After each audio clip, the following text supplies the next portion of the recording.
Hello and welcome to Penguin TV. It is recorded by George Ephelis, aka Whiffy Penguin, and you can follow me on Twitter at Whiffy Penguin. Penguin TV is hosted by PureMTGO.com and sponsored by MTGOTraders.com. Get an 8% discount off all orders over $50 when paying with PayPal or credit card.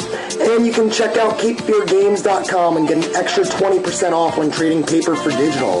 Enjoy the videos. Hey there, everybody. Welcome to another Penguin TV.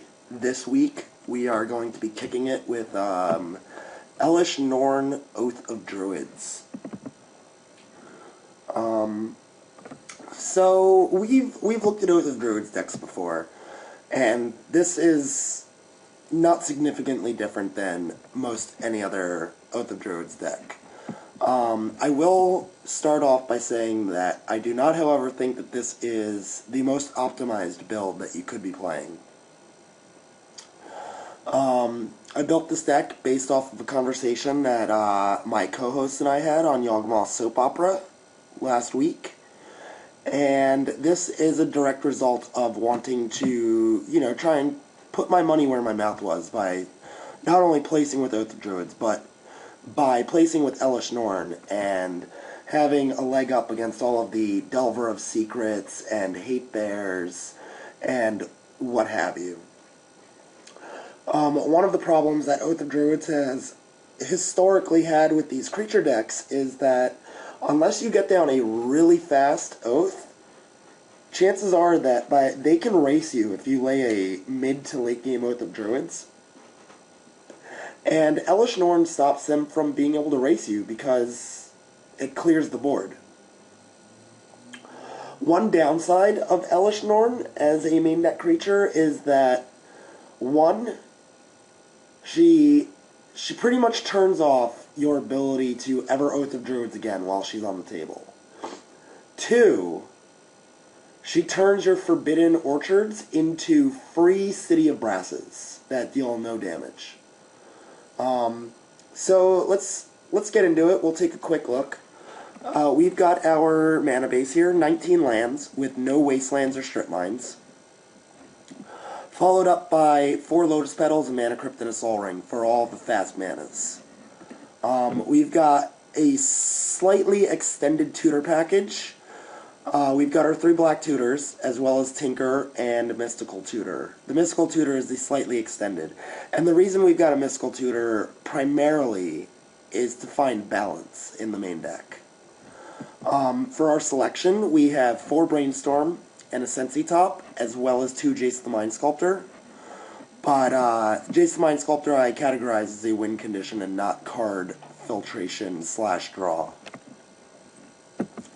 For our disruption, we've got 10 counterspells, which I feel is a little light.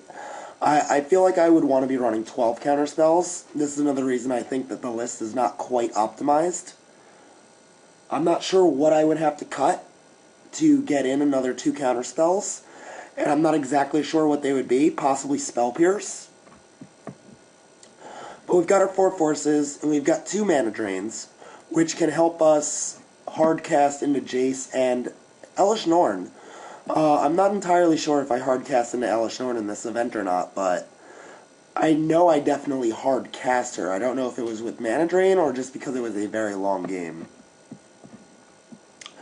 On the other side of the disruption, we've got 2 swords for creature removal, targeted pinpoint, 2 Nature's Claim and an Ancient Grudge for artifact and / enchantment removal with the Nature's Claims, a Memory's Journey, which we don't need. This is a card that we can cut.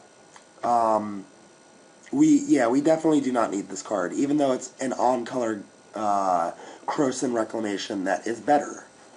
And then lastly, we have Balance, which I like because this deck is built to stop a creature metagame. If we roll on over to this section, we have our win conditions. We've got Time Vault and Voltaic Key, which, as well as Blightsteel Colossus, can all be tinkered. We've got 2 Planeswalkers. They're both Jace. One of the reasons I don't really like Tezzeret in these Oath of Druids decks is because you very well may mill your Time Vault into your graveyard with Oath of Druids. If we were playing a Tezzeret, we might want the Memory's Journey in the main deck, but we are not. So we've got these two Jaces, which, besides being just an awesome card that has a ton of utility, it will also allow you to bounce your Elesh Norn so that they can actually have a creature on the table and you can Oath up into a different guy. And last but not least, we have our Oath of Druids. It's a 2-mana enchantment. I've built my deck so that it can come out on turn 1 as often as possible. Let's take a look at the sideboard.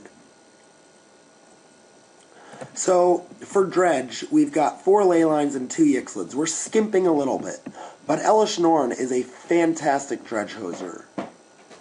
It stops them from ever having a creature, unless they hard cast a Golgari Grave Troll. Next up, we've got 2 Yixlid Jailers with Leylines. They all help hate Dredge. We've got a Nature's Claim as kind of anti-Oath of Druids. Maybe we don't need this, because Oath of Druids is not a very large part of the metagame. It does help hit workshops, though. And speaking of workshops, we've got 2 Ancient Grudge. If we move over a little bit, we see double Pyroclasm. And as I was saying, the reason I built this deck was to try and stomp on the creature metagame. And Pyroclasm, while not the best card, Fire Spout is probably the best, is a full mana cheaper than Fire Spout. And it manages to kill, Delver of Secrets, Snapcaster Mages, a lot of the Hate Bears. The only thing we can't kill on a guaranteed basis with it are Golems and Knight of the Reliquaries. Whereas Fire Spout might be able to kill Knights, and it does kill Golems. We've got a pair of Blasts for the blue control matchups. And then coming in at the end, we have a pair of Terrastodons for a transformational Elephant Oath sideboard, where you would bring in the Terrastodons and take out a Blightsteel Colossus and something else. That way, against workshops and against decks with problematic permanents, you can go nutso. Also, Elesh Norn makes your elephants into 1/1s, which are highly manageable, and it allows you to continue oathing. And on the other side, Elesh Norn turns your elephants into 5/5s. So if 18 power is good, then add on another 8 and attack for 26 has got to be even better. Am I right? Alright. Well, this was a quickie deck tech of Oath. If you would like a more thorough, I've done different Oath of Druids decks in the past. I believe I've done 3 or 4. So there are another 3 or 4 of these deck techs out on YouTube. Well, I'll see you guys in round 1. Enjoy.